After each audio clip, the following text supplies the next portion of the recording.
O vestido de seda cinza chumbo pendia na porta do meu quarto, perfeitamente passado a vapor e envolto em uma capa plástica protetora. Sobre a minha cômoda, o presente, um drone de última geração que o Lucas cobiçava há meses, estava embrulhado em papel azul brilhante com uma fita prateada. Eu havia tirado 2 dias de folga do meu trabalho. Havia reservado um quarto de hotel perto do local do casamento. No calendário da minha cozinha, a data estava circulada com uma caneta vermelha vibrante. O casamento do Lucas. Eu estava preparada para ser a irmã mais velha, dedicada e solidária. Estava preparada para sorrir em todas as fotografias e fazer um brinde emocionante aos noivos. Então, meu celular apitou. Era uma mensagem do meu tio Mário. Beatriz, tudo bem? Não te vi na cerimônia no último sábado. Eu apenas encarei a mensagem. O celular parecia um bloco de gelo na minha mão. Digitei uma resposta, meus dedos trêmulos. O casamento é no próximo sábado, tio Mário. Os 3 pontinhos piscaram na tela. Então veio a resposta simples e devastadora. Não, querida, foi no dia 11. Já aconteceu. Eu não comecei a chorar. Não imediatamente. Apenas senti uma sensação bizarra e oca florescer no meu peito, como um buraco se abrindo. Instintivamente, abri minhas redes sociais. Eu não olhava há dias, sobrecarregada com um projeto no trabalho. E lá estava, uma avalanche de fotos. Minha mãe, Silvia, ajustando cuidadosamente a gravata do Lucas. Meu pai, Roberto, gargalhando, com uma taça de champanhe na mão. A noiva, Jéssica, radiante em seu vestido branco. Todos eles estavam lá, seus rostos iluminados de alegria, parecendo absolutamente completos. Não havia nenhuma cadeira vazia visível, guardada em minha homenagem. Nenhuma pessoa parecia sentir falta de uma filha ou de uma irmã. Eles não tinham apenas cometido um erro no convite. Eles me deram uma data falsa. Eles me apagaram sistematicamente do dia mais importante de suas vidas, enquanto eu estava aqui, em casa, olhando para um vestido que eu nunca usaria. Algo profundo dentro de mim não se quebrou, apenas ficou total e profundamente silencioso. Antes de entrarmos no que aconteceu a seguir, me faça um favor e clique no botão de curtir. Inscreva-se no canal e me diga nos comentários de onde você está assistindo. Não preguei o olho a noite toda. Apenas fiquei sentada na minha sala de estar escura, com os olhos fixos na silhueta quadrada do drone sobre a mesa de jantar. Na penumbra, parecia menos um presente e mais uma lápide em miniatura. Na manhã seguinte, o sol nasceu com uma alegria insultante. O mundo continuou girando. Eu podia ouvir o trânsito da manhã se formando do lado de fora da minha janela.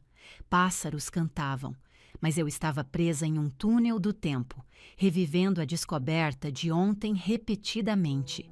Meu irmão era um homem casado, minha família havia dado uma festa e eu estava em casa passando a vapor um vestido para um casamento que nunca existiu. Vesti-me como um autômato, calça jeans, uma camiseta preta lisa, tênis de corrida, sem maquiagem.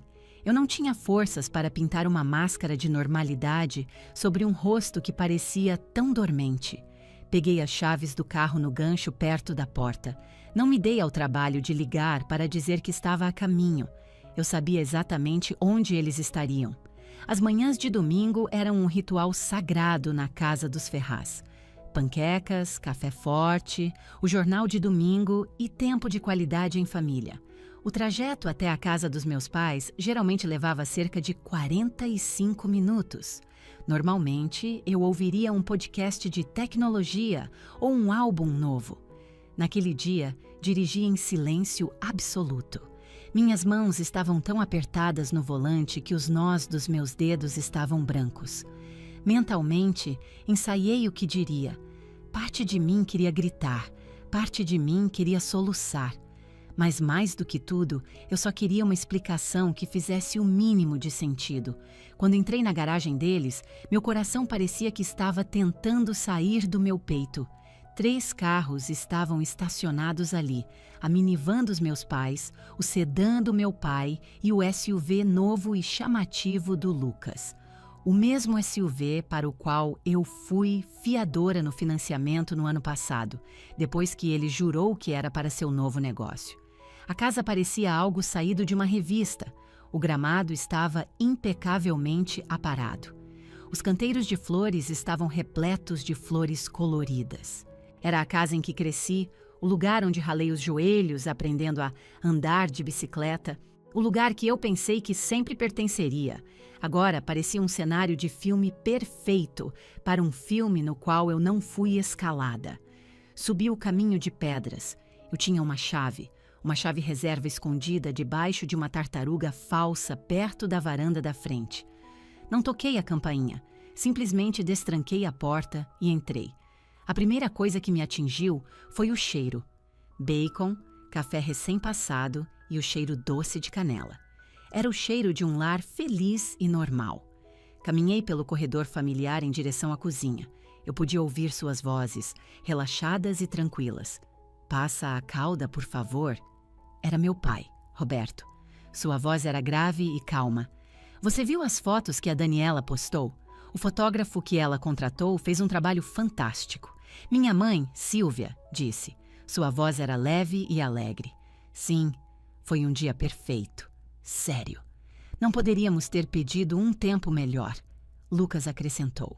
Ele parecia satisfeito, o cansaço feliz de um noivo após seu grande dia. Eles estavam à vontade, estavam completamente sem culpa. Não estavam sussurrando sobre a pobre Beatriz, que de alguma forma perdeu o casamento. Estavam apenas tomando café da manhã. Parei no arco que levava à cozinha. "Bom dia", eu disse. Minha voz saiu mais suave do que eu pretendia, mas cortou a conversa casual como uma navalha. O silêncio que se seguiu foi imediato e absoluto. Papai congelou a xícara de café a meio caminho dos lábios. Mamãe se virou do fogão, ainda com uma espátula na mão. Lucas, que estava olhando o celular na ilha central, levantou a cabeça lentamente. Por um longo segundo, ninguém se moveu. Então, mamãe soltou um suspiro, um silvo suave de inconveniência. "Beatriz, não estávamos esperando você." Ela não disse, "Meu Deus, nos sentimos péssimos." Ela não disse, "Precisamos explicar." Ela apenas afirmou que minha presença era uma surpresa. Entrei mais na sala.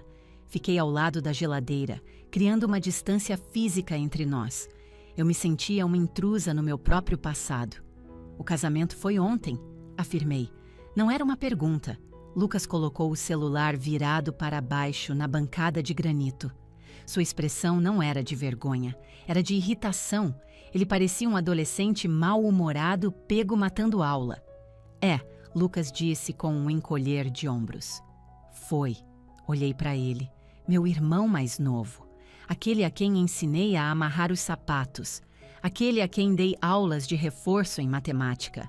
Aquele que eu tirei de apuros financeiros mais vezes do que conseguia me lembrar. "Meu convite diz que é no próximo sábado", eu disse, mantendo minha voz o mais estável possível, enquanto meu interior se revirava em ácido. "Tenho o cartão na minha geladeira. 18 de novembro. Ontem foi dia 11. Papai pousou a xícara com um clique suave. Ele pigarreou. "Beatriz, não faça uma cena."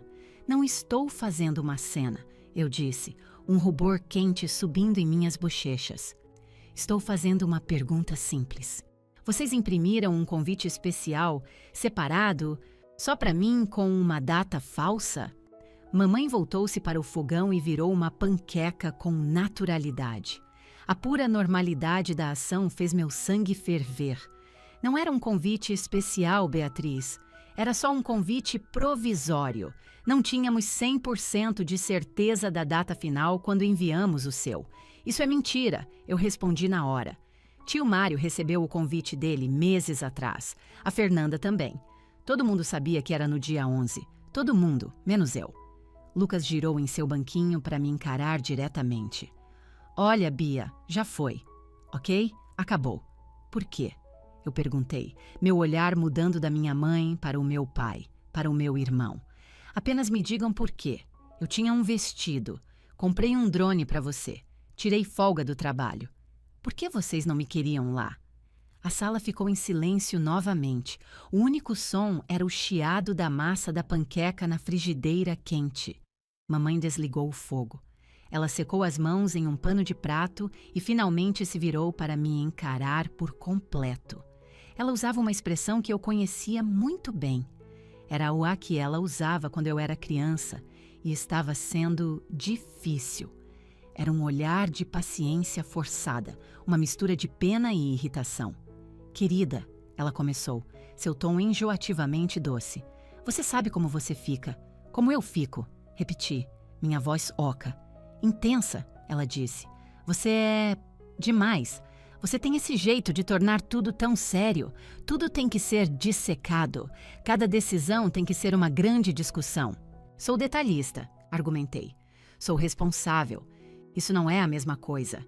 Corta o clima, Lucas interrompeu pegando um pedaço de bacon. Sinceramente, Bia, a gente só queria um dia divertido, sem drama, sem sermões sobre o quanto estávamos gastando, sem olhar de lado para o consumo de champanhe do pai. A gente só queria relaxar. As palavras pareceram um golpe físico. Eu não daria sermão em você no seu próprio casamento, Lucas. Talvez não com palavras, papai disse, finalmente falando. Ele nem estava olhando para mim, seus olhos estavam no jornal, mas nós sentiríamos. Você tem uma energia, Beatriz. Crítica. Nós só pensamos que o dia seria mais calmo, sem a sua intensidade. Você complica demais as coisas, Lucas acrescentou. Ele disse isso de forma tão natural, como se estivesse afirmando uma lei da natureza, como a gravidade ou o nascer do sol. Pensamos em te contar depois. Dizer que houve uma confusão evitaria o estresse para todo mundo. Olhei para eles, realmente olhei para eles. Eles não pareciam maus, não eram vilões de um conto de fadas, pareciam pessoas perfeitamente normais. Minha mãe com seu avental florido, meu pai com sua camisa polo, meu irmão com seu moletom da faculdade. Mas a lógica deles era monstruosa. Eles orquestraram essa mentira elaborada para me excluir, porque minha própria presença, minha intensidade, que na verdade era apenas eu tentando impedir que suas vidas caóticas implodissem, era um inconveniente para seus planos de festa. Sou sua irmã, sussurrei. Nós sabemos, mamãe disse, caminhando para dar um tapinha no meu braço. Seu toque parecia gelo. E nós te amamos. Mas às vezes, a família só precisa de uma pequena pausa um do outro. Teremos um jantar agradável para comemorar na próxima semana. Apenas nós 4. Será melhor assim. Ela se virou de volta para a bancada. Quer umas panquecas? Ainda tem bastante. Fiquei ali, parada no mesmo lugar. E naquele momento, percebi que eu não era verdadeiramente um membro desta família. Eu não estava no círculo íntimo. Eu era a equipe de apoio. A pessoa que eles ligavam quando o carro quebrava, quando o cartão de crédito estourava, quando uma conta estava atrasada. Eu era a zeladora da família Ferraz, sempre de plantão para limpar a bagunça deles, mas nunca convidada para a festa. Não, eu disse. Não quero panquecas. Como quiser, Lucas murmurou baixinho. Eu não saí batendo a porta. Meus pés pareciam de chumbo. Eu estava esperando que um deles cedesse, que um deles mostrasse um pingo de remorso. Eu estava esperando que papai dissesse. Na verdade, isso foi uma coisa terrível de se fazer. Eu estava esperando que mamãe me abraçasse e pedisse desculpas, mas eles não o fizeram. Apenas retomaram o café da manhã. Papai perguntou a Lucas sobre o voo da lua de mel para o México. Mamãe perguntou se eles precisavam de ajuda para fazer as malas. Eles me apagaram ontem e estavam me apagando de novo, agora mesmo, enquanto eu estava a 1,5 metro de distância. Fiquei na cozinha, encostada no batente da porta. Não sei por quê. Talvez uma parte de mim gostasse de ser punida. Talvez eu precisasse ver a profundidade total e crua de sua indiferença antes que eu pudesse finalmente ir embora. A raiva estava começando a esfriar e a endurecer em outra coisa, algo mais frio, mais sólido, como concreto se solidificando em um molde.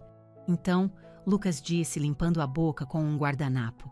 Ele olhou para mim, seus olhos de repente brilhando com uma ideia. A culpa, se é que existiu, havia desaparecido completamente. Ele parecia expectante. Já que você está aqui, na verdade, é o momento perfeito. Eu apenas o encarei. Momento perfeito. É, ele disse. Eu e a Jéssica estávamos conversando. Como economizamos um pouco no local da festa, mantendo a cerimônia pequena. Ele fez uma pausa e realmente sorriu para mim. Estávamos pensando em fazer um grande fim de semana de festa para todos os nossos amigos no próximo mês, uma celebração pós-casamento. Bem casual, churrasco, trilha, esse tipo de coisa. Senti um músculo no meu maxilar saltar. Ok, a gente quer usar o chalé de Campos do Jordão, ele disse. Não era uma pergunta, era uma declaração. Meu chalé na montanha. O chalé está sendo usado, menti. Não estava. Eu o mantinha vazio como meu santuário pessoal, meu lugar para escapar. Não, não está. Mamãe interveio, servindo mais café. Eu verifiquei sua agenda compartilhada.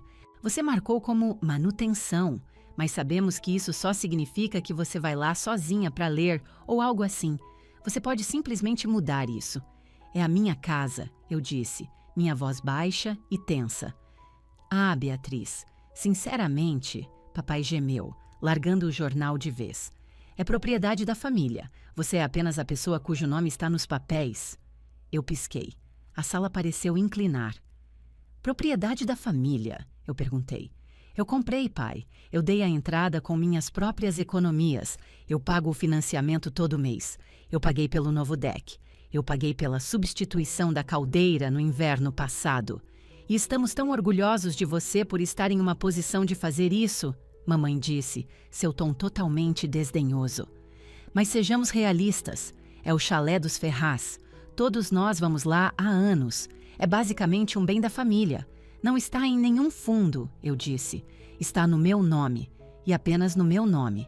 Detalhes, Lucas disse com um aceno de mão. O ponto é que a Jéssica realmente quer receber os amigos dela lá. Tem aquela vibe rústico chique que ela adora. Precisamos dele para o fim de semana do dia 9, então apenas certifique-se de que esteja limpo antes disso. Talvez contrate uma equipe para limpar o telhado? As folhas de pinheiro estavam ficando bem grossas da última vez que estive lá. Ele olhou para mim com pura e total expectativa. Ele esperava que eu dissesse sim. Ele esperava que eu providenciasse a limpeza. Ele esperava que eu pagasse pela limpeza do telhado. Era isso. Essa era a nossa dinâmica, exposta. Essa era a transação. Eu era muito intensa para ser convidada para a cerimônia sagrada do casamento deles, porque eu poderia estragar o clima com uma dose de realidade. Mas eu era útil o suficiente para fornecer o local de luxo para a festa depois. Eles não me queriam. Eles queriam meus bens. Eles queriam minha estabilidade. Eles queriam meu bom nome na praça. Eles queriam meu chalé na montanha. Mas eles não me queriam. Olhei para o Lucas. Ele tinha 30 anos, mas naquele momento parecia uma criança mimada exigindo um brinquedo brilhante. Você não me convidou para o seu casamento, eu disse lentamente. Já passamos por isso, Lucas gemeu. Foi uma questão de vibe, Bia. Não seja tão mesquinha. E agora você quer usar minha casa para uma festa para a qual provavelmente nem sou convidada? Claro que você está convidada, mamãe disse rapidamente. Você pode ajudar a receber. Você é tão boa em organizar tudo. Ajudar a receber, não comparecer, não aproveitar, trabalhar. Eles queriam que eu fosse a organizadora de eventos não remunerada. Voltei meu olhar para o meu pai. Pai? Você acha que isso está certo? Ele apenas encolheu os ombros. O Lucas está apenas começando, Beatriz. Ele tem uma esposa agora. Ele não pode pagar para alugar um lugar como aquele. Você pode. É o que a família faz. Nós compartilhamos. Eu compartilho. Corrigiu. Minha voz perigosamente quieta. Vocês pegam. A sala ficou em silêncio mortal. Com licença? A voz da mamãe estava afiada, toda a pretensão de doçura desaparecida. Eu disse que eu compartilho e vocês pegam. Essa é a base desta família. Eu pago o seguro do carro do Lucas. Eu paguei a dívida do seu cartão de crédito há 3 anos, mãe. Eu comprei o chalé porque vocês dois perderam a propriedade original da família depois de não pagarem os impostos por 5 anos. Lembram-se disso? Já chega! Papai rugiu, seu rosto ficando vermelho e manchado. Você não fala com sua mãe assim. Você está provando nosso ponto agora mesmo. Essa atitude, essa contabilidade, é exatamente por isso que ninguém te queria lá ontem. Ele apontou um dedo na minha direção. Você é a transacional, Beatriz. Você acha que seu dinheiro compra amor? Não compra. Nós somos uma família. Nós nos amamos. Você é a única que transforma tudo em uma planilha. Eu apenas fiquei ali, deixando suas palavras me atingirem. Transacional. A projeção era tão descarada que era quase risível. Mas eu não ri. Algo dentro do meu cérebro apenas estalou. Foi como se uma pesada porta de ferro se fechasse, selando algo para sempre. A dor, a ardência das lágrimas não derramadas, o desejo profundo por sua aprovação, tudo simplesmente desapareceu. Se eles me viam como transacional, então tudo bem, eu seria transacional. Se eles me viam como nada mais do que um recurso, então eu finalmente agiria como um recurso que acabara de se esgotar. Vocês estão certos? Eu disse. Minha voz soou estranhamente calma. Desculpem. A tensão na sala se dissipou instantaneamente. A rigidez nos ombros de Lucas desapareceu. Ele até deu um sorrisinho. Tudo bem, Bia, Lucas disse, magnânimo em sua vitória. Só manda pra gente o novo código da fechadura eletrônica até a próxima sexta, ok? E sério, peça pra alguém verificar aquele telhado. Eu vou cuidar disso, eu disse. Virei nos calcanhares e saí da cozinha. Tchau, querida! Mamãe gritou atrás de mim, sua voz enjoativamente alegre novamente. Dirija com cuidado! Saí pela porta da frente e entrei no meu carro. Eu não chorei. Minhas mãos estavam firmes no volante. Dei a partida no motor e saí da garagem. Não voltei para o meu apartamento na cidade. Peguei a rodovia e apontei meu carro para o norte. Eu estava indo para o chalé na montanha. A viagem levou 3 horas. Normalmente, à medida que a expansão urbana dava lugar a florestas densas e estradas sinuosas, eu sentia uma profunda sensação de paz. O chalé era meu santuário. Era um modesto chalé em formato de A, de 2 andares, feito de cedro, aninhado em uma colina com vista para um vasto vale. Quando o comprei, 5 anos atrás, era uma ruína dilapidada. Meus pais já tiveram um pequeno chalé em um terreno próximo, mas o perderam por dívidas de impostos porque esqueceram de pagar o IPTU por anos. Comprei este lugar para tentar reconstruir aquela memória feliz para eles. Pensei que se eu o reformasse, o deixasse bonito, eles finalmente se orgulhariam de mim. Passei meus fins de semana restaurando pisos. Gastei meus bônus de trabalho em novas janelas eficientes em termos de energia. Aprendi a instalar drywall com vídeos do YouTube. Derramei minha alma para torná-lo perfeito. Entrei na entrada de cascalho. O chalé estava lá, quieto e majestoso sob os pinheiros imponentes. Saí do carro. O ar estava fresco e cheirava a pinho e terra úmida. Era o cheiro do meu próprio suor e trabalho duro.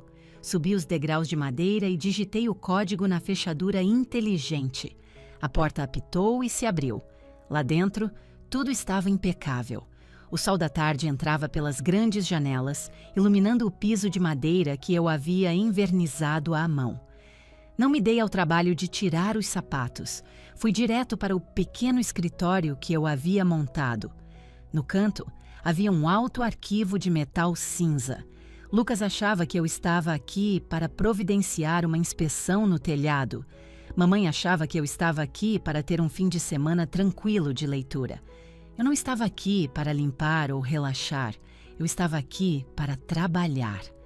Abri a gaveta de cima do arquivo.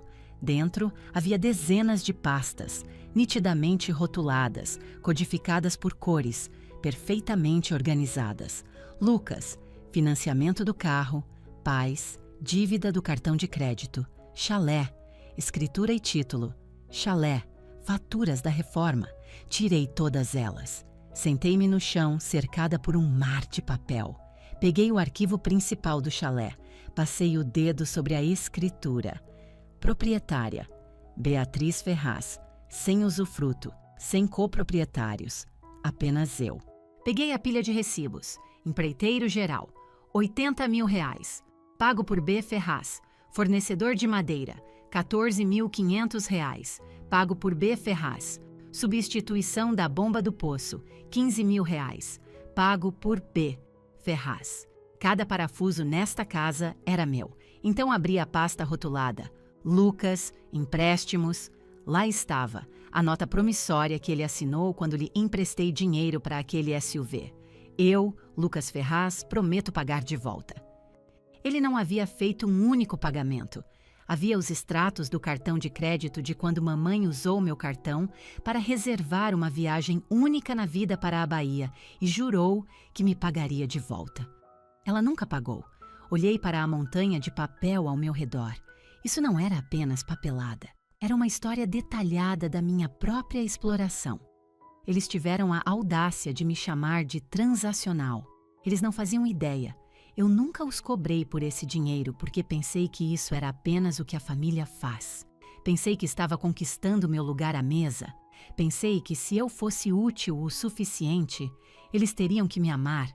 Mas o dia anterior provou que, mesmo que eu lhes desse o mundo, eu ainda não valia um simples convite de casamento. Eu só valia o que eu podia fornecer. Uma clareza fria e afiada se instalou sobre mim. Eu não ia limpar o telhado para a festa do Lucas. Eu não ia destrancar a porta. Peguei uma grande caixa de arquivo do armário. Comecei a empilhar os arquivos dentro. Eu não estava mais me sentindo sentimental. Eu estava coletando evidências. Embalei cada recibo, cada e-mail impresso onde eles prometiam o reembolso, cada extrato bancário mostrando uma transferência da minha conta para a deles. Eu cansei de ser a boa filha. Cansei de ser a irmã confiável. Levantei-me, a caixa pesada em meus braços. Se eles queriam ter uma discussão sobre propriedade familiar, estávamos prestes a ter uma análise muito detalhada da definição legal desse termo. Levei a caixa para o meu carro e a coloquei cuidadosamente no porta-malas. Voltei e tranquei a porta do chalé.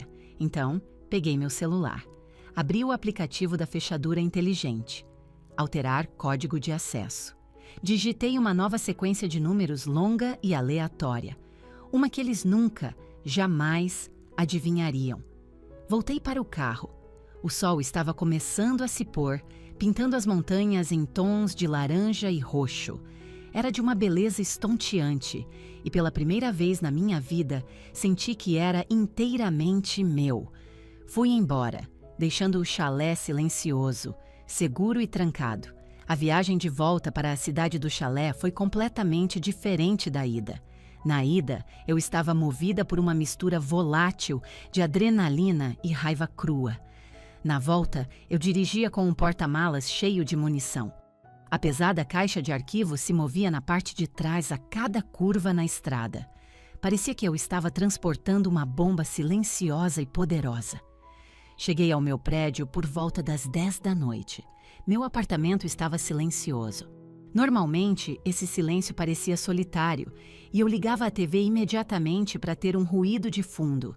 Mas esta noite, o silêncio parecia um escudo protetor. Carreguei a caixa para dentro e a coloquei na minha mesa de jantar. Não a abri. Eu sabia seu conteúdo de cor. Fiz uma xícara de chá de camomila e sentei no meu sofá. Peguei meu celular, hesitei, depois rolei até um nome de contato. Fernanda Salles. Fernanda era minha melhor amiga desde que éramos colegas de quarto na faculdade. Ela era o meu oposto polar. Onde eu era quieta, ela era barulhenta. Onde eu era diplomata, ela era uma guerreira. Ela me dizia há anos que minha família estava se aproveitando de mim. Eu sempre ignorei. Eu dizia coisas como: "Você não entende. Eles são assim mesmo. Eles precisam de mim." Percebi agora que Fernanda havia entendido perfeitamente. Eu era a única que estava sendo deliberadamente cega. Pressionei o botão de chamada. Ela atendeu no segundo toque. Oi, eu ia te mandar uma mensagem agora. Vi as postagens da Jéssica do casamento. Parecia lindo. Por que você não me disse que foi no fim de semana passado? Pensei que íamos juntas no próximo sábado. Ouvir a voz dela, tão normal e desavisada, fez minha garganta apertar. Eu também não sabia, Fê, eu disse. E minha voz finalmente quebrou. Houve uma pausa do outro lado. Como assim você não sabia? Eles me deram a data errada, consegui dizer. Eles me disseram que era no dia 18. Foi no dia 11. Eles não me queriam lá. Estou a caminho, ela disse instantaneamente. Sem discussão. Fê, já é muito tarde, não me importo. Destranque sua porta. A linha ficou muda. 20 minutos depois, Fernanda estava na minha sala. Ela estava de moletom e capuz, carregando uma garrafa de vinho tinto e um pacote tamanho, família de batatas fritas de sal e vinagre. Ela não me abraçou imediatamente. Apenas me olhou, seus olhos percorrendo meu rosto, avaliando os danos. Me conta tudo, ela disse, sua voz suave. Sentamos no chão e eu contei. Contei sobre o vestido, sobre o drone, sobre o confronto na cozinha. Contei sobre as panquecas e como minha mãe chamou minha personalidade de corta-clima. Contei sobre o Lucas exigindo usar o chalé na montanha para a festa dele. Quando cheguei a essa parte, Fernanda parou de mastigar. Ela pousou a taça de vinho na mesa de centro com um baque. Ele pediu para usar o chalé. Ela repetiu, sua voz baixa e perigosa. Depois que eles deliberadamente te desconvidaram do casamento? Sim, eu disse. E minha mãe disse que era propriedade da família. E o que você disse? Eu disse a eles que cuidaria disso, respondi. E então dirigi até lá, troquei as fechaduras e trouxe de volta todos os documentos financeiros que pude encontrar. Apontei para a caixa na mesa. Os olhos de Fernanda foram da caixa para o meu rosto. Um sorriso lento e orgulhoso se espalhou por seus lábios. Beatriz Ferraz, ela disse suavemente. Já era a hora. Estou me sentindo mal, Fê, confessei, abraçando meus joelhos. Sinto que estou os traindo. Estou pegando seus papéis particulares. Estou os trancando para fora. Eles são meus pais. O Lucas é meu irmão. Eles te traíram primeiro. Fernanda disse com firmeza. Ela se inclinou para a frente. E isso não é mais apenas sobre sentimentos feridos, Bia. É sobre muito dinheiro. Dinheiro de verdade. Quanto você acha que deu a eles ao longo dos anos? Não sei, murmurei. Sim, você sabe. Ela contrapôs gentilmente. Você é gerente de projetos. Você vive e respira dados. Você sabe exatamente quanto. Fechei os olhos e os números começaram a rolar por trás das minhas pálpebras. A entrada do chalé, o financiamento do SUV do Lucas, a dívida do cartão de crédito que a Sílvia acumulou, os múltiplos empréstimos de emergência para as ideias de negócios fracassadas do papai. Talvez perto de 700 mil reais, na última década. Fernanda soltou um assobio baixo. Isso é a entrada de uma casa, Bia. Isso é um fundo de aposentadoria. Isso não é ajudar a família. Isso é roubo sistêmico por manipulação emocional. Eles sempre disseram que me pagariam de volta, sussurrei. Eles pagaram? Ela perguntou. Ou eles apenas disseram, na próxima a gente acerta. E contaram com o fato de você ser boazinha demais para cobrar de verdade. Ela estava certa. Eu sabia que estava. Não sei o que fazer agora, eu disse. Se eu disser não sobre o chalé, eles vão enlouquecer. Vão me manipular. Vão dizer para toda a família que estou sendo rancorosa porque perdi o casamento. Vão me pintar como a vilã. Deixe que pintem, Fernanda disse. Mas você precisa ir para essa batalha com armadura. Você não pode lutar contra eles com sentimentos. Você precisa lutar contra eles com fatos e com a lei. Ela pegou o celular, rolou por um momento e depois virou a tela para mim. Isabela Cruz, ela disse. Ela é um pitbull. Ela cuidou da disputa de sociedade do meu primo. Ela não dá a mínima para drama familiar. Ela se importa com contratos, direitos de propriedade e responsabilizar as pessoas. Você tem que ligar para ela. Encarei o nome. Isabela Cruz, advogada. Uma advogada? Perguntei, a ideia parecendo monumental. Processar minha própria família? Não para processar, ainda não. Fernanda corrigiu. Para se proteger. Você precisa de uma consulta. Precisa saber sua posição legal. Precisa saber se eles têm algum direito ao chalé só porque já ficaram lá. Precisa saber se aquelas notas promissórias do Lucas são sequer executáveis. Ela pegou minha mão, seu aperto firme. Bia, olhe para mim. Eles não te convidaram para o casamento porque sua presença é inconveniente para a fantasia deles. Para eles, você é uma conta bancária ambulante. Se você não fechar essa conta agora, eles vão te drenar até secar. E quando você não tiver mais nada para dar, eles vão te culpar por ser pobre. A imagem da minha mãe virando panquecas casualmente, enquanto meu mundo desmoronava, brilhou em minha mente. Nós só pensamos que seria mais calmo sem a sua intensidade. Minha intensidade. Meu desejo por justiça. Minha necessidade de ser tratada como um ser humano. Peguei o celular da mão de Fernanda e salvei o número. Ok, eu disse. Vou ligar para ela amanhã. Ótimo. Fernanda disse, servindo mais vinho para nós duas. Agora vamos beber esta garrafa. Vamos assistir a um filme de ação idiota. E você não vai atender a nenhuma mensagem ou ligação da sua família. Meu celular vibrou na mesa naquele exato momento. Uma mensagem do Lucas. Ei, ainda preciso daquele novo código da fechadura para o chalé. A Jéssica quer ir mais cedo para ver os lugares para as decorações. Nenhum pedido de desculpas. Nenhum como você está. Apenas uma exigência. Olhei para Fernanda. Ela apenas ergueu uma sobrancelha. Desliguei meu celular completamente e o coloquei virado para baixo na mesa. Cansei de ser a quietinha, eu disse. Um brinde a isso, Fernanda disse, batendo o copo dela no meu. Naquela noite, dormi mais profundamente do que em anos. Não sonhei com o casamento, sonhei com as montanhas. O ar estava fresco e claro, e eu estava no deck do meu chalé, segurando uma única chave que pertencia apenas a mim. Na manhã seguinte, liguei para o escritório de Isabela Cruz do meu carro durante o almoço. Minhas mãos tremiam, mas minha voz era firme. Preciso de uma consulta sobre direitos de propriedade e imbróglios financeiros intrafamiliares, disse a assistente jurídica. Você pode trazer qualquer documentação relevante? Ela perguntou. Sim, eu disse, olhando para a pesada caixa de arquivo no meu banco do passageiro. Eu tenho tudo. 2 dias depois, tirei meio dia de folga do trabalho. Dirigi até um arranha-céu elegante no centro da cidade, feito de vidro e aço. Era o tipo de prédio projetado para intimidar, o tipo de lugar que meu pai desprezaria porque não conseguiria simplesmente passar pela segurança com seu charme. Fiz o check-in e recebi um crachá de visitante. Peguei o elevador até o 35º andar. As portas se abriram para um saguão silencioso e minimalista que cheirava a couro novo e ambição. Uma mulher apareceu para me cumprimentar. Ela estava na casa dos 40, vestindo um terninho preto elegante, com os cabelos escuros presos em um coque severo. Ela parecia não desperdiçar um único segundo do seu dia.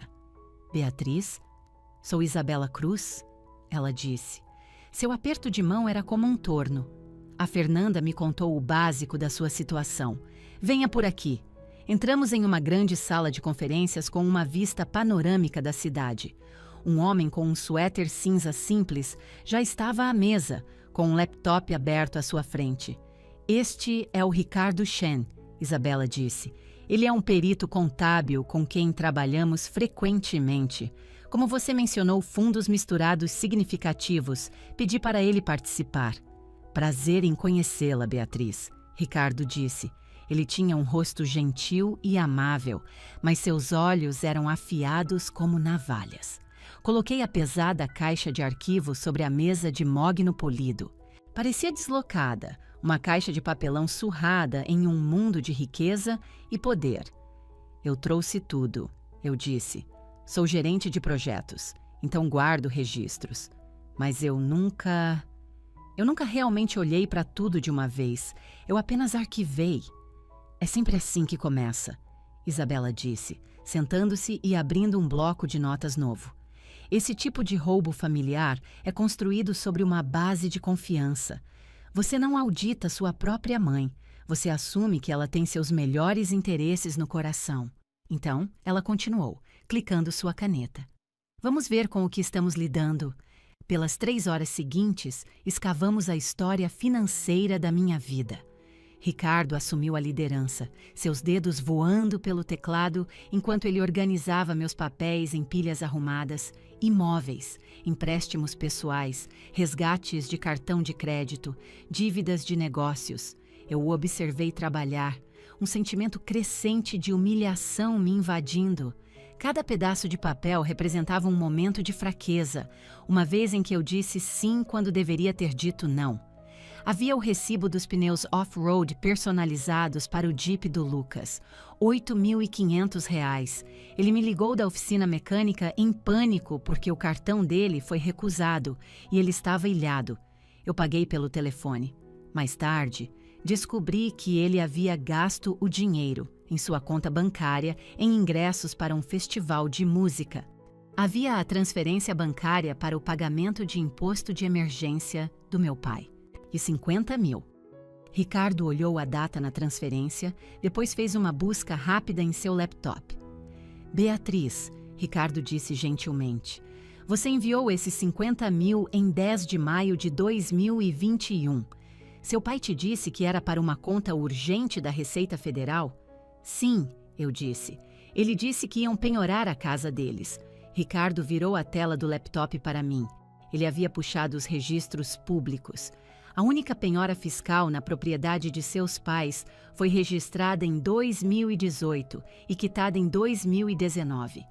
Em maio de 2021, o registro fiscal deles estava limpo. Ele clicou em outra aba. No entanto, em 14 de maio de 2021, sua mãe postou fotos no Facebook de um cruzeiro de aniversário de última hora para o Caribe. Encarei a tela. As datas eram inegáveis. Ele roubou, sussurrei. Ele mentiu para mim sobre a receita para que eles pudessem ir a um cruzeiro. Tecnicamente, Isabela interveio, sua voz fria e precisa. Ele solicitou fundos sob pretextos fraudulentos. Passamos para o chalé. Este era o grande. Entreguei a Isabela a escritura, os extratos do financiamento e a grossa pasta de faturas da reforma. Ela leu tudo em silêncio por quase 15 minutos. O único som na sala era o zumbido silencioso da ventilação do prédio. Finalmente, ela ergueu os olhos. Beatriz, esta é a parte mais direta de toda essa bagunça, ela declarou. Minha mãe afirma que é um bem da família, eu disse, minha voz tremendo um pouco. Ela diz que, como eles o usam, eles têm direito a ele. Isabela realmente riu. Foi um som curto, seco e sem humor. Sua mãe pode afirmar que o céu é verde, mas isso não o torna um fato, ela disse. Olha aqui, ela apontou para uma linha na escritura. Outorgada, Beatriz Ferraz, solteira, única proprietária. Não há menção de um fundo, nem condomínio, nem copropriedade com seus pais. Você é o único nome no título. Ela virou para os documentos do financiamento. Mutuária, Beatriz Ferraz. Você é a única obrigada na dívida. Ela olhou para a pilha de faturas. Você pagou pelo bem. Você pagou pelas melhorias de capital. Você paga o IPTU. Legalmente, inequivocamente e irrevogavelmente, aquele chalé é seu e apenas seu. Se eles pisarem naquela propriedade sem sua permissão expressa, estão cometendo invasão de propriedade. Fim de história. Senti uma montanha de peso sair dos meus ombros, apenas para ser substituída por uma nova, mais pesada. Eles não estão confusos, eu disse em voz alta. Eles sabem que é legalmente meu. É por isso que são legais comigo logo antes de quererem usá-lo. Exatamente, Ricardo disse. Ele deslizou uma única folha de papel pela mesa em minha direção. Ele estava fazendo uma contagem. O número no final da página estava circulado em tinta vermelha: R$ 749.400. Esta é uma estimativa conservadora das transferências diretas de dinheiro e pagamentos de dívidas que você fez em nome deles nos últimos 8 anos, Ricardo disse. Isso não inclui juros perdidos ou o custo de oportunidade do que esse dinheiro poderia ter rendido em suas próprias contas de investimento. Ele me olhou com genuína pena. Beatriz, você não tem sido apenas uma filha. Você tem sido o banco privado deles. Você tem financiado o estilo de vida deles enquanto eles te tratam como um fardo. Encarei o número: R$ 749.400. Eu poderia ter quitado meu próprio apartamento. Eu poderia ter viajado pelo mundo. Eu poderia ter começado meu próprio negócio de consultoria. Em vez disso, eu comprei um presente de casamento para meu irmão, para um casamento que ele não me queria. Você foi tratada como um recurso, não como uma parente, Isabela afirmou. Ela se recostou na cadeira. Então, a questão é, o que você quer fazer a respeito? Olhei pela enorme janela de vidro para a cidade que se estendia abaixo. Em algum lugar lá fora, minha família provavelmente estava planejando seu fim de semana de festa no meu chalé. Eles provavelmente pensavam que eu estava lá em cima agora, docilmente limpando tudo para eles. Pensei no espaço vazio onde eu deveria estar nas fotos do casamento. Pensei na mentira sobre a data. Olhei de volta para Isabela. Eu quero que pare, eu disse. Tudo isso. Você quer processá-los para reaver o dinheiro? Isabela perguntou. Seria uma batalha difícil, dada a falta de contratos formais em muitos desses empréstimos, mas certamente poderíamos aplicar pressão. Não, eu disse, balançando a cabeça. O dinheiro se foi. Tenho que aceitar isso. Se eu processar, eles apenas se farão de vítimas para toda a família. Respirei fundo. Eu quero cortá-los completamente. Quero proteger o chalé para que nunca mais possam pisar nele. Quero ter certeza de que nunca mais poderão tocar no meu crédito ou nas minhas contas bancárias. E quero que eles saibam, de fato, que o banco fechou. Isabela assentiu lentamente. Ela gostou daquela resposta. Ok, ela disse. Aqui está o que vamos fazer. Vamos redigir uma notificação extrajudicial formal sobre a propriedade do chalé. Declararemos explicitamente que qualquer permissão implícita para eles acessarem a propriedade está, por meio desta, revogada. Informaremos que qualquer entrada não autorizada será tratada como invasão criminosa. E para as finanças, Ricardo acrescentou, vamos bloquear seu crédito. Vamos remover formalmente você de quaisquer empréstimos como fiadora. E enviaremos uma carta registrada detalhando as dívidas pendentes, não como uma exigência de pagamento, mas como uma declaração formal de que nenhum pedido financeiro futuro de qualquer tipo será considerado. Vai ser extremamente agressivo, Isabela alertou. Eles não reagirão bem. Pessoas como eles odeiam perder o controle. Eu não me importo, eu disse, e pela primeira vez eu realmente quis dizer isso. Ótimo, Isabela disse, abrindo seu laptop. Vamos redigir a notificação sobre o chalé primeiro. Você disse que seu irmão quer usá-lo no próximo fim de semana? Sim, dia 9. Isabela sorriu, mas não foi um sorriso gentil. Foi o sorriso de um predador. Perfeito. Faremos com que seja entregue por um mensageiro amanhã de manhã. Isso deve dar a ele tempo suficiente para cancelar o buffet. Observei seus dedos voarem pelo teclado. Prezado Sr. Ferraz, pela primeira vez na minha vida, eu não estava tentando resolver o problema deles. Eu estava ativamente criando um. Mais uma coisa, eu disse. Isabela fez uma pausa. Sim?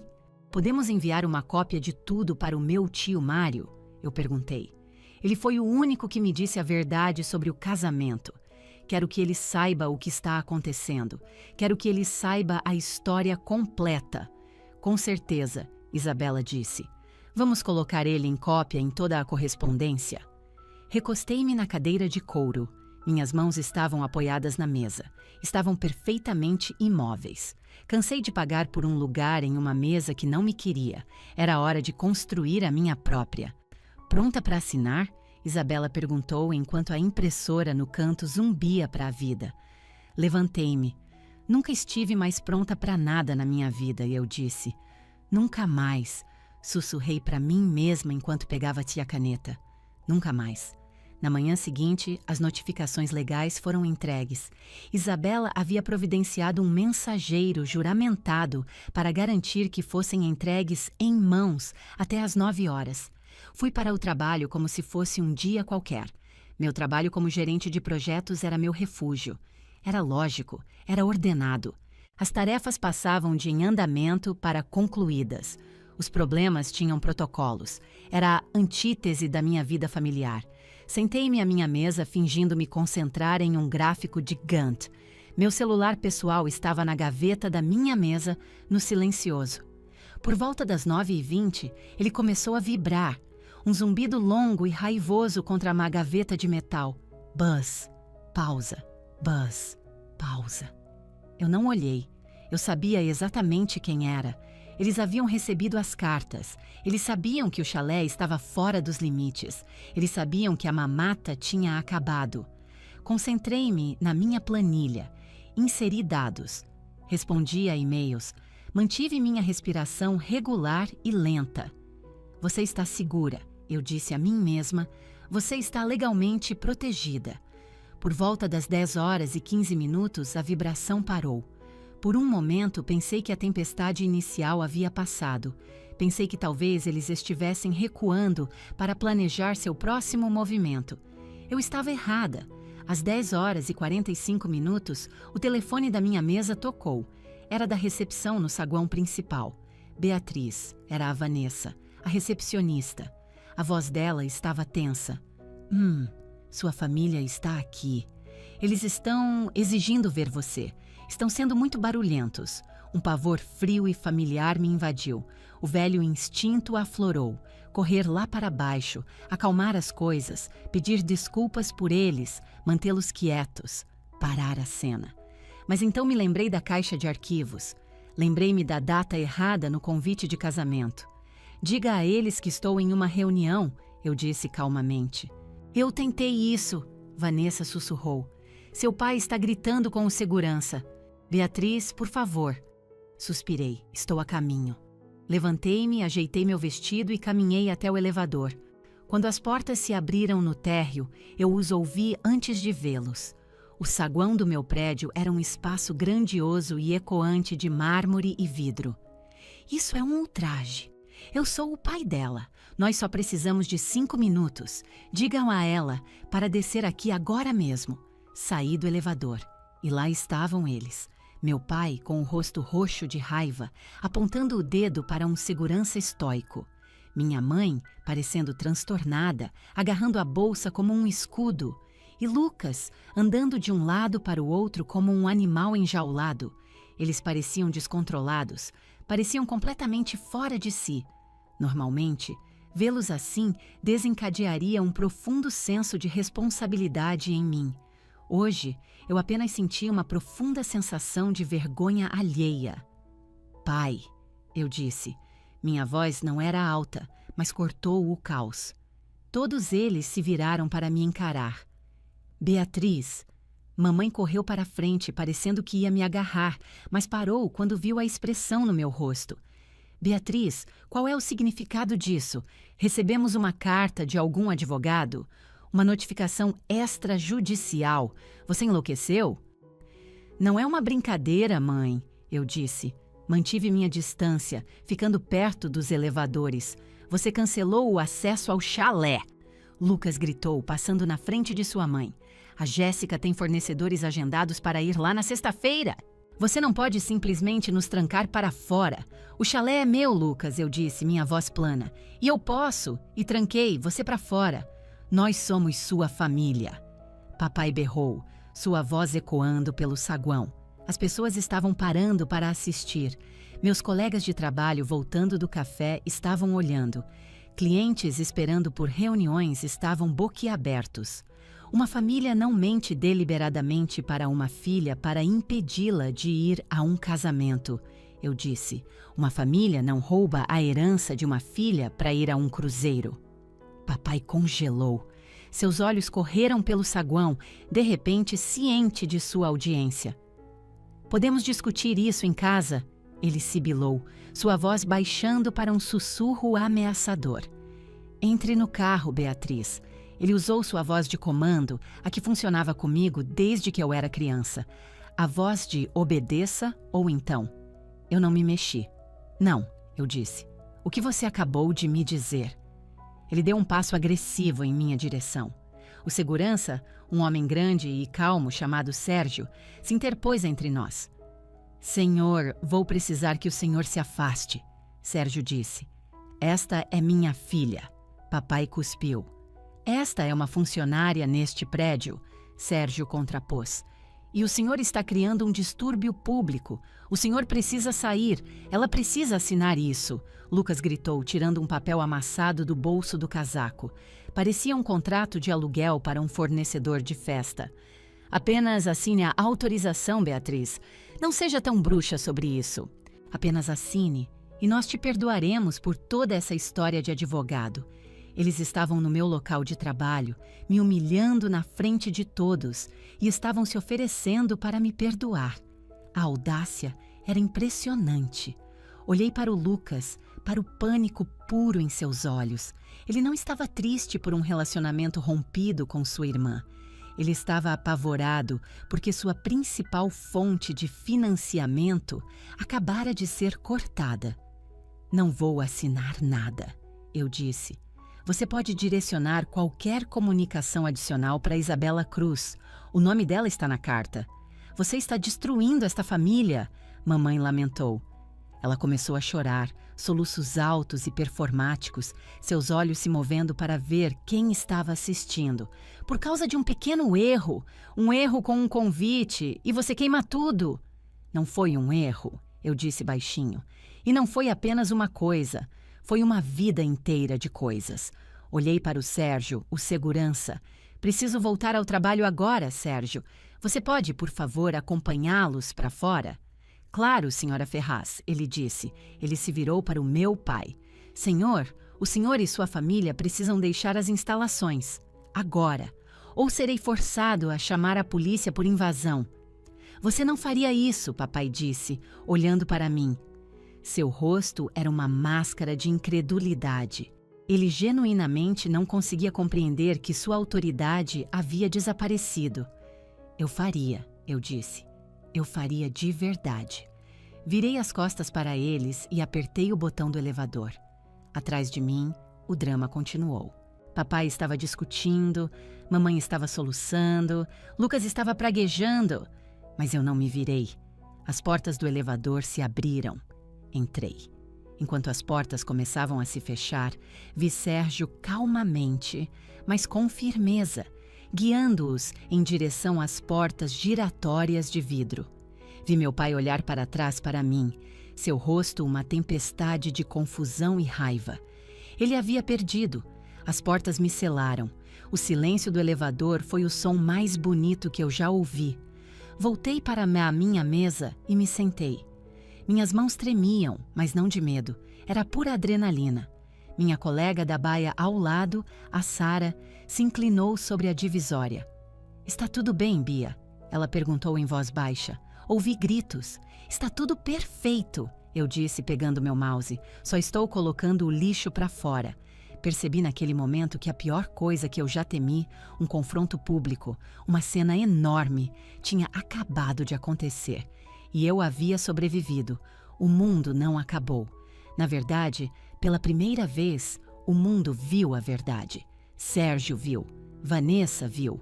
Meus colegas de trabalho viram. Eles viram quem eram os agressores.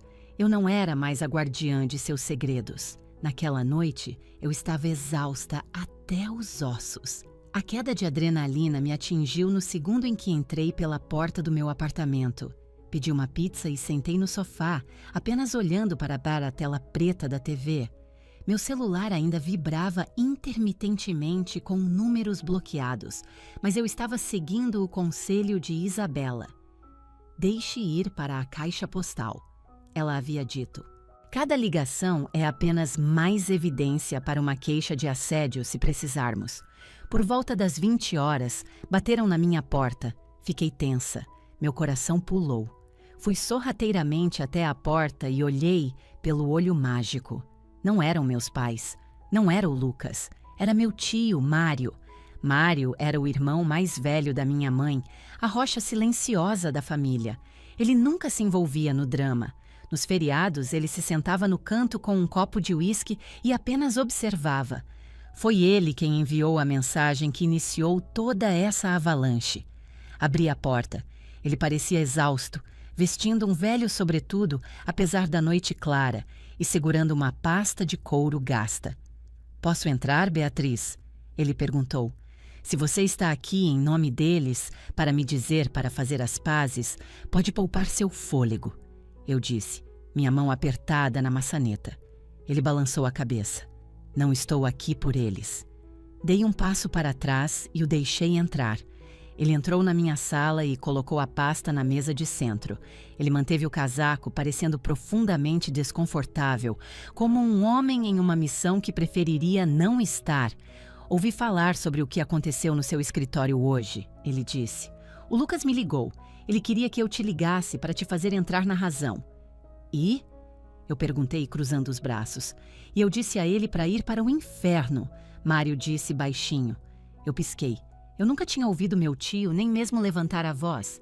Ele se sentou na beirada do meu sofá. Ele descansou a mão na pasta.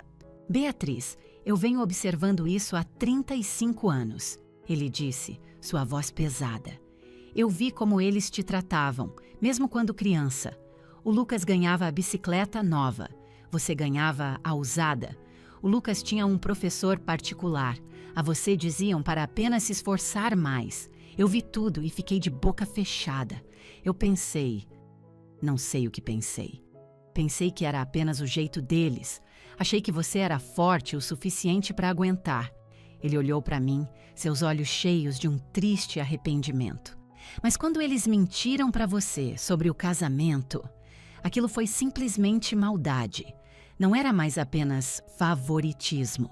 Foi crueldade pura." Ele abriu os 2 fechos de latão de sua pasta. Estava cheia de papéis velhos, e-mails impressos e anotações manuscritas. "O que é tudo isso?" eu perguntei. "Eu fui o inventariante do espólio da sua avó", Mário disse. "E por muito tempo cuidei da papelada de alguns dos investimentos da família antes que seu pai assumisse tudo. Fui copiado em muitos e-mails. Guardei cópias de tudo." Ele tirou um pacote de e-mails grampeado. "Leia o de cima", ele disse. Eu peguei. Era um e-mail do meu pai para minha mãe, datado de 7 anos atrás. O assunto era a mensalidade do Lucas. Li o corpo do e-mail. "Silvia, o banco negou o pedido de empréstimo estudantil do Lucas novamente. Precisamos do dinheiro até o final do mês. Acho que precisamos pedir para a Beatriz. Ela acabou de receber aquela grande promoção. Vamos esperar até que ela esteja de bom humor, talvez depois que a levarmos para jantar no aniversário dela. Diga a ela que é apenas um empréstimo temporário. Ela não vai insistir em um contrato se fizermos parecer que é sobre família.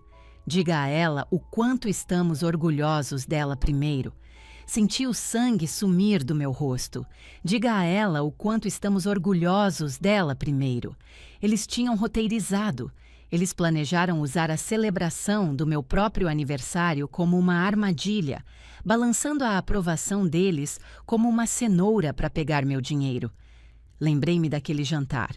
Lembrei-me do papai fazendo um brinde a mim. Lembrei-me de me sentir tão feliz, tão vista. E então, na sobremesa, mamãe mencionou o dinheiro da mensalidade. Eu concordei instantaneamente, embriagada pelo raro elogio.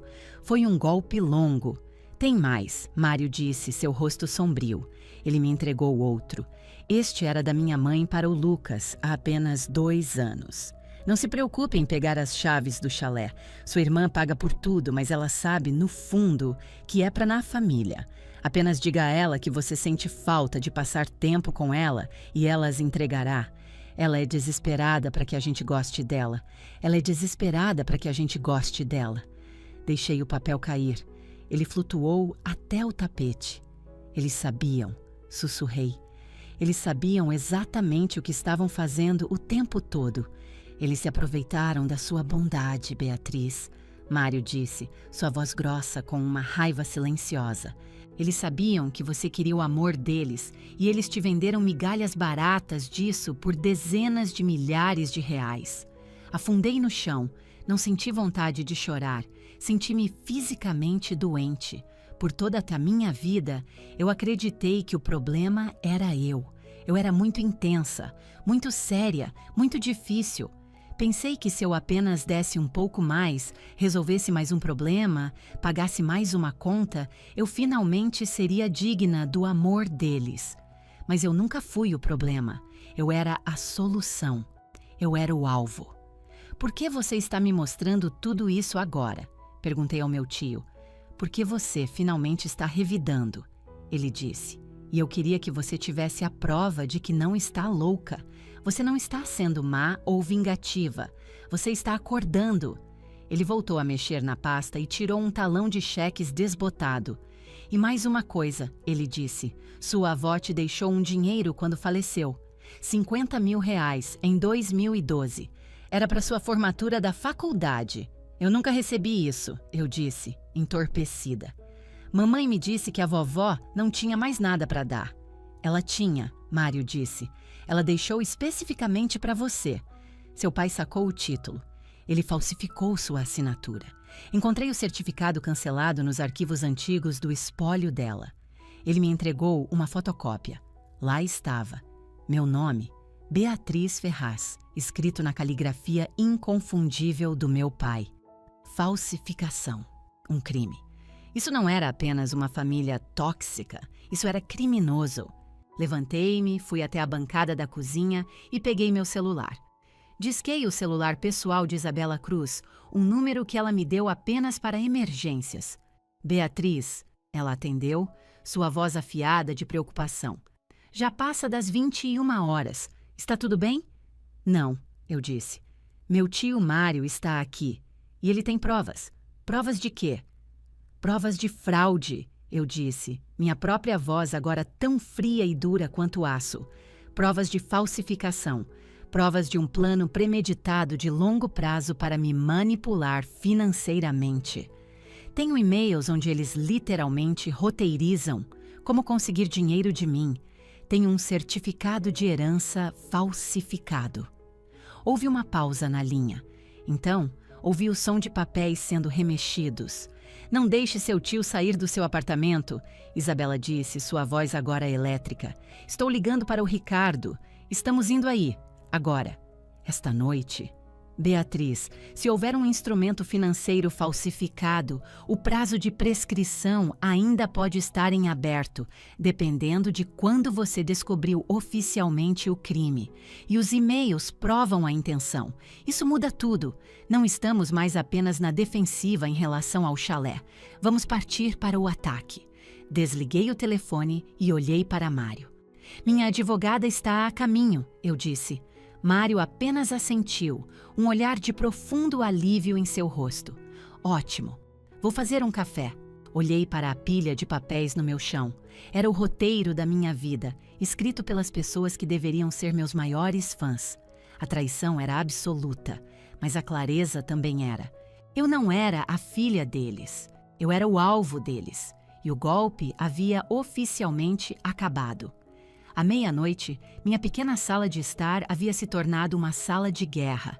Isabela estava fotografando os e-mails com seu celular. Ricardo examinava à toa a fotocópia do certificado falsificado com uma pequena lupa. Tio Mário sentou-se na poltrona, respondendo calmamente às suas perguntas rápidas. Isso é um padrão de comportamento predatório, Ricardo murmurou. Isso é coação moral de livro. Isabela olhou para mim, seus olhos ardendo. Isso não é um mal-entendido, Beatriz. Ela disse, ecoando minha própria percepção. É uma organização criminosa, e nós vamos enterrá-los com isso. Olhei para a má montanha de provas. Pensei no meu pai gritando no saguão do meu escritório. Pensei nas lágrimas de crocodilo da minha mãe. Faça, eu disse. Processe tudo. Na manhã seguinte à revelação do tio Mário, a guerra começou de verdade. Mas desta vez, eu não estava lutando com argumentos chorosos em uma cozinha. Eu estava lutando com cartas registradas. Isabela Cruz agiu com uma eficiência brutal. Ela enviou um novo pacote de documentos para meus pais e para o Lucas. Desta vez, não era apenas uma carta. Era um envelope grosso e pesado, contendo cópias em alta resolução dos e-mails e uma imagem cristalina do certificado de herança falsificado. A carta de apresentação era curta e selvagem.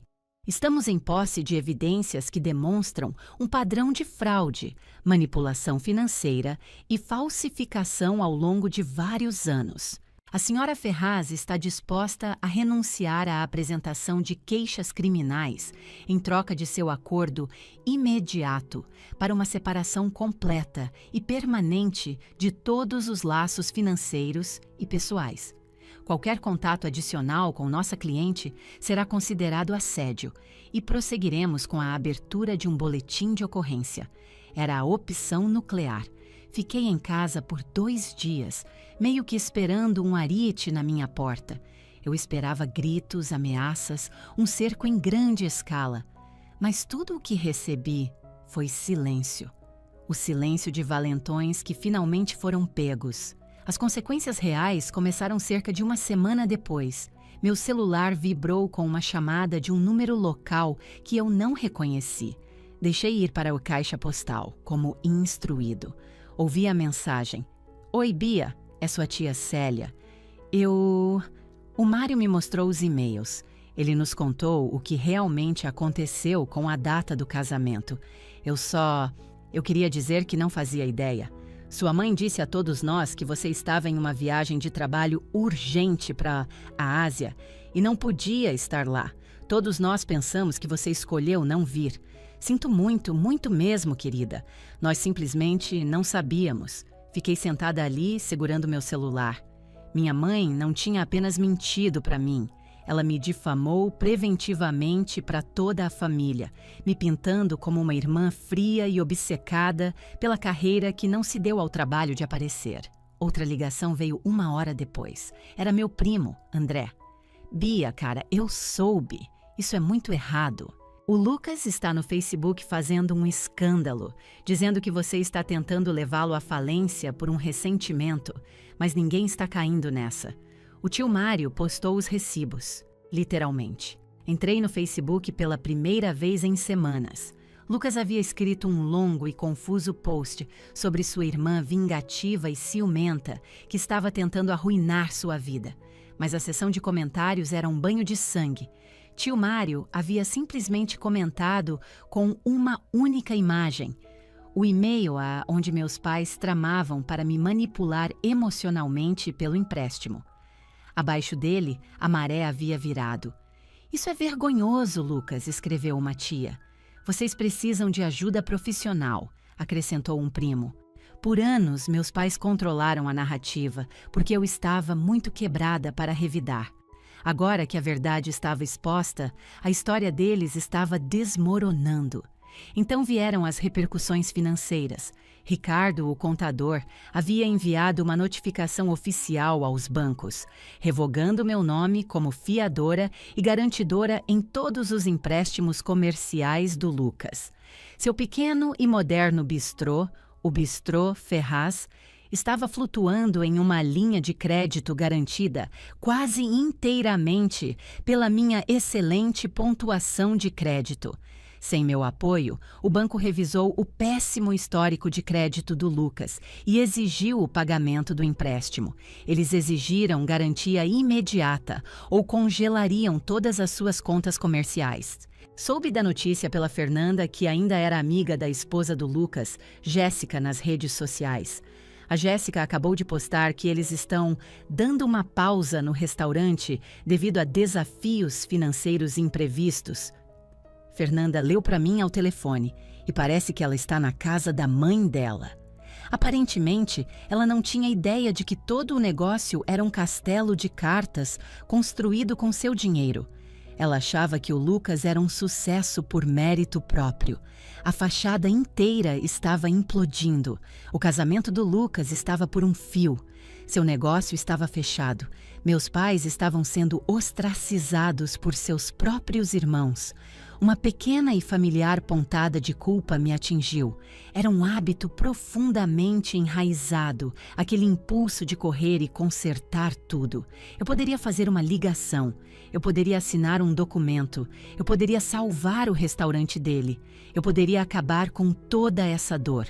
Mas então, olhei para a bancada da cozinha, onde o convite de casamento com a data errada ainda estava. Eles não se importaram com a minha dor quando me apagaram. Respirei fundo e não fiz nada. Não liguei para o banco, não liguei para o Lucas, apenas deixei cair. 3 semanas se passaram em pesado silêncio da minha família imediata, mas era um novo tipo de silêncio. Não era o silêncio de ser ignorada, era o silêncio de ser temida. Voltei ao trabalho, andando com a cabeça um pouco mais erguida. Sérgio, o segurança, me dava um aceno respeitoso todas as manhãs. Ele sabia que eu tinha vencido. Então, o movimento final veio. Chegou através da Isabela. Eles querem uma reunião, ela me disse ao telefone. Seus pais e o Lucas. Eles contrataram um advogado, um porta de cadeia, pelo que pude apurar. Eles querem resolver este mal-entendido antes de protocolarmos o acordo final de separação de bens. Há algum sentido nisso? Eu perguntei. Legalmente? Não. Nós os temos na mão, disse Isabela. Mas emocionalmente, às vezes você precisa olhá-los nos olhos uma última vez para saber, em sua alma, que você realmente acabou. Pensei sobre isso. Se eu não fosse, eles passariam o resto de suas vidas dizendo a si mesmos e a quem quisesse ouvir que eu estava apenas sendo manipulada pela minha advogada tubarão.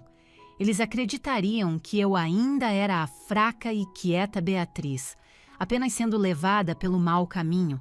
Eu precisava que eles vissem a nova eu. Ok, eu disse. Mark, mas não na casa deles. Não no chalé. No meu escritório, disse Isabela. Terreno neutro. Meu território. A reunião foi marcada para uma terça-feira à tarde. Vesti meu melhor terninho, um azul marinho elegante. Usei saltos que faziam um clique satisfatório e agudo no piso de mármore. Não me vesti para eles. Vesti-me para mim. Era minha armadura. Quando entrei na sala de conferências, eles já estavam lá, parecendo pequenos e derrotados. Mamãe parecia 10 anos mais velha, seu rosto pálido e abatido. Papai estava esparramado na cadeira, sua arrogância habitual desaparecida. Lucas sentou-se com os braços cruzados, encarando a mesa. Jéssica não estava em lugar nenhum. Todos eles olharam para cima quando entrei. Os olhos da mamãe imediatamente se encheram de lágrimas. Beatriz. Ah, querida. Ela começou a se levantar. Sente-se, eu disse. Não levantei a voz, apenas disse. E ela se sentou. Ocupei a cadeira na cabeceira da longa mesa. Isabela sentou-se à minha direita. Estamos aqui para executar o acordo final de separação, anunciou Isabela, sua voz puramente profissional. Este documento afirma que Beatriz não tem nenhuma responsabilidade financeira contínua por nenhuma de suas dívidas passadas, presentes ou futuras. Também codifica que o chalé na montanha é sua propriedade única e exclusiva, e vocês todos estão permanentemente proibidos de entrar no local.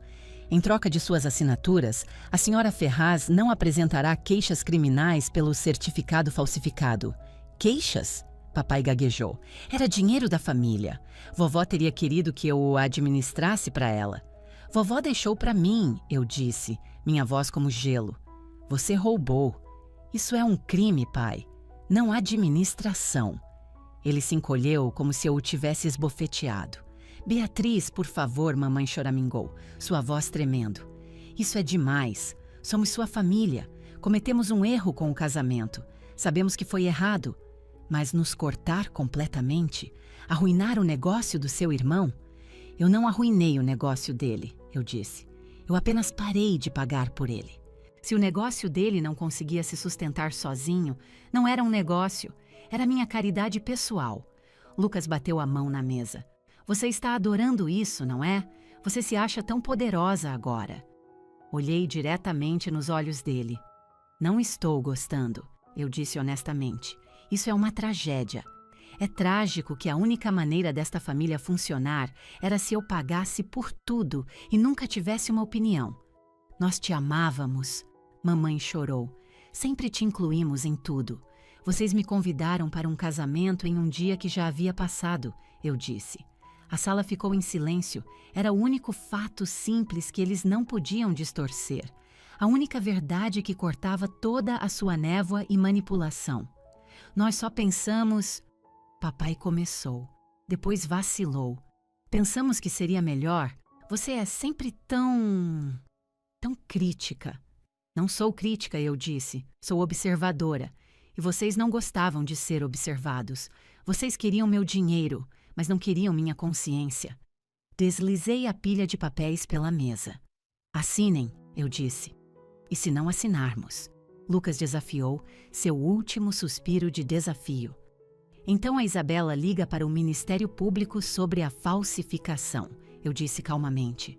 E eu vou pessoalmente processar você, Lucas, pelos R$65 mil em empréstimos pessoais, para os quais tenho mensagens de texto e extratos bancários como prova. E eu vou ganhar. Eles encararam os papéis. Olharam um para o outro. Eles finalmente, verdadeiramente entenderam. O banco da Beatriz estava fechado e os ativos estavam sendo liquidados. Papai pegou a caneta primeiro, sua mão tremendo. Ele assinou. Mamãe assinou em seguida, soluçando baixinho. Você vai se arrepender disso, Beatriz, ela sussurrou. Você vai ficar completamente sozinha. Eu estive sozinha nesta família por 35 anos, respondi. Pelo menos agora estou livre. Lucas foi o último a assinar. Ele rabiscou seu nome e jogou a caneta na mesa. Feliz agora? Ele zombou. Peguei minhas cópias do acordo assinado. Não, eu disse, levantando-me. Não estou feliz, mas pela primeira vez em muito tempo, estou segura. Beatriz, mamãe sussurrou, um apelo desesperado de última hora. Nós vamos te ver no Natal? Olhei para ela e vi a profundidade de sua ilusão. Ela ainda achava que isso era apenas uma briga. Ela ainda achava, depois de tudo, que eu simplesmente voltaria. Não, mãe, eu disse. Vocês não vão. Virei-me e saí da sala de conferências. Isabela me seguiu. Não olhei para trás. Saí do escritório de advocacia e entrei no sol brilhante da tarde. O ar da cidade parecia diferente, mais limpo de alguma forma. Entrei no meu carro e apenas dirigi. Não fui para casa. Dirigi para o norte. 3 horas depois, enquanto o crepúsculo se instalava, entrei na entrada de cascalho do chalé na montanha. O céu estava de um roxo profundo e machucado, e as primeiras estrelas começavam a aparecer. O chalé permanecia silencioso e forte entre os pinheiros. Subi os degraus e digitei meu novo código. A fechadura apitou e se abriu. Lá dentro, a casa estava fresca e cheirava a cedro e fumaça de lenha. Percorri os cômodos, eram meus, sem fantasmas de obrigações, sem expectativas persistentes. Ninguém estava esperando que eu resolvesse seus problemas. Fui para o deck dos fundos e vi 2 figuras sentadas nas cadeiras Adirondack, olhando para o vale. Fernanda se virou, seu rosto se abrindo em um sorriso enorme. Ela ergueu uma taça de vinho. Você conseguiu, ela disse. Ao lado dela, tio Mário sorriu. Ele parecia mais em paz do que eu jamais o vira. Usamos o código de convidado que você enviou, Mário disse. Espero que não tenha problema. Foi perfeito, eu disse, afundando na terceira cadeira vazia. Fernanda me entregou uma taça de vinho. Como foi? Ela perguntou. Eles assinaram, eu disse. Acabou. Ficamos ali em silêncio confortável por um longo tempo, observando a última luz desaparecer do céu. A Via Láctea começou a se espalhar pela escuridão. Pensei nas últimas palavras da minha mãe para mim. Você vai ficar completamente sozinha. Olhei para Fernanda, minha amiga que apareceu no meio da noite com vinho e batatas fritas para proteger meu coração partido. Olhei para o tio Mário, o homem que manteve um arquivo secreto por décadas, esperando o momento certo para me dar as armas que eu precisava para me salvar. Eu não estava sozinha. Eu apenas estive procurando por família nos lugares errados. Meu celular vibrou no meu bolso. Eu o peguei. Era uma notificação do meu aplicativo bancário. Pagamento agendado. Cancelado. Lucas Ferraz. Seguro do carro. Outra apareceu. Pagamento agendado. Cancelado. Silvia Ferraz. Cartão de crédito conjunto. O dinheiro estava ficando onde pertencia. Minha energia estava ficando onde pertencia. Minha vida era finalmente, completamente minha. Tomei um gole de vinho. Tinha um sabor fresco, acentuado e maravilhoso. Sabe, eu disse baixinho, tanto para as estrelas quanto para eles. Eu costumava pensar que construí este chalé para eles. Construí para que tivéssemos um lugar para sermos uma família. E agora? Mário perguntou gentilmente. Olhei para a vasta e escura extensão das montanhas. Agora, eu disse, é um lar. Inclinei a cabeça para trás, fechando os olhos. O nó de tensão que eu carregava nos ombros desde que me lembrava, aquele zumbido constante e de baixo grau de ansiedade, simplesmente havia desaparecido. Família não é apenas com quem você compartilha o sangue, eu disse, finalmente dando voz ao pensamento que vinha se solidificando em minha mente por semanas. É quem não exige que você sangre por eles. Fernanda bateu sua taça na minha. A isso, ela disse. Fechei os olhos e apenas ouvi o som do vento suspirando pelos pinheiros. Eu era Beatriz Ferraz. Tinha 35 anos. Havia perdido uma mãe, um pai e um irmão. Mas enquanto eu estava sentada ali na escuridão pacífica, cercada pelas pessoas que realmente me viam, eu sabia a verdadeira verdade. Eu não havia perdido nada. Eu finalmente havia me encontrado. Fim da história.